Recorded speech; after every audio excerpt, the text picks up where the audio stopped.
আসসালামু আলাইকুম সুপ্রিয় দর্শক, আমি ডাক্তার মোহাম্মদ তৌসিফুর রহমান। আজ আমরা একজন স্তন ক্যান্সার জয়ী সাক্ষাৎকার নিব। আমাদের স্তন ক্যান্সার জয়ী আপার নাম হচ্ছে নাজমা খাতুন।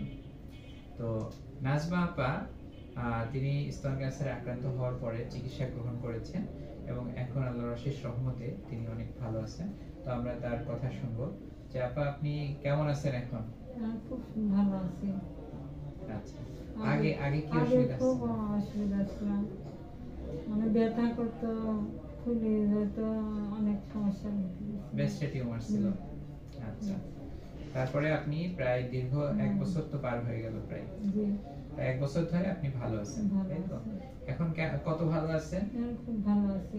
আপনি কেমোথেরাপি, রেডিওথেরাপি নিয়েছেন? আচ্ছা, নেওয়ার পরে আপনি কি কোনো পার্শ্ব প্রতিক্রিয়া হয়েছে? না, হয় নাই। মানে মানুষ যে কেমোথেরাপি, রেডিওথেরাপিকে অনেক ভয় পায়, অনেকে আছে, তো আপনার তো কোনো পার্শ্ব প্রতিক্রিয়া হয় নাই, তাই না? অসুবিধা হয়নি। আচ্ছা, ঠিক আছে। তাহলে আপনি সাধারণ মানুষের উদ্দেশ্যে কি বলবেন? ওইদিকে তাকিয়ে বলেন। খুব ভালো আছে। সাধারণ মানুষ কি করবে? মনে করেন যে কেউ স্তন ক্যান্সারে আক্রান্ত হলো, তাহলে সে কি করবে? আচ্ছা, চিকিৎসা নিতে হবে। সে দ্রুত চিকিৎসা নিতে হবে, তাই তো? আচ্ছা, আপার কথা হচ্ছে যে দ্রুত চিকিৎসা নিতে হবে। দ্রুত চিকিৎসা নিলে স্তন ক্যান্সার থেকেও ভালো হয়ে যাওয়া সম্ভব।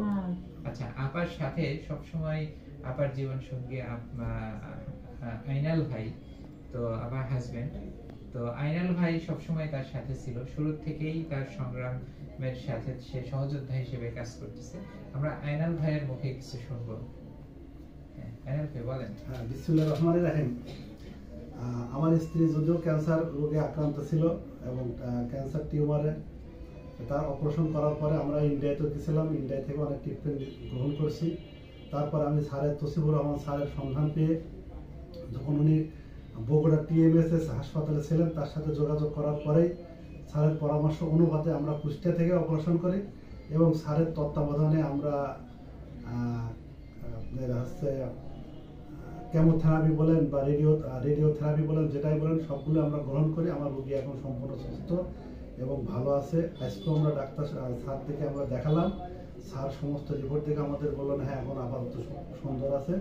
আমাদের রোগীর এখন শারীরিক অবস্থাও ভালো, তার চলাফেরা, খাওয়া দাওয়া ইনশাল্লাহ কোনো দিক থেকে কোনো সমস্যা নাই। যে সমস্ত রোগীরা আগে আক্রান্ত হয়ে থাকেন, আমি তাদেরকে একটা পরামর্শ দেব যে আপনারা যখনই এই রোগে আক্রান্ত হবেন বা আপনার শনাক্ত করতে পারবেন যে আমার এই রোগে আক্রান্ত হয়েছি, সঙ্গে সঙ্গে আপনারা একজন ক্যান্সার বিশেষজ্ঞ ডাক্তারের পরামর্শ নেবেন এবং তার পরামর্শ অনুপাতে আপনারা চলবেন। আশা করি আপনাদেরও ইনশাল্লাহ এই রোগ থেকে নিরাময় পাবেন। ঠিক আছে, ধন্যবাদ। আমাদের আইনাল ভাই অনেক সুন্দর করে কথা বলছেন। আসলে মোট কথা, ক্যান্সারকে ভয় পাওয়া যাবে না, ক্যান্সারের বিরুদ্ধে যোদ্ধার মতো লড়তে হবে এবং ক্যান্সারের চিকিৎসা যত দ্রুত সম্ভব শুরু করতে হবে, যত দ্রুত সময়ে সম্ভব চিকিৎসা সম্পন্ন করতে হবে।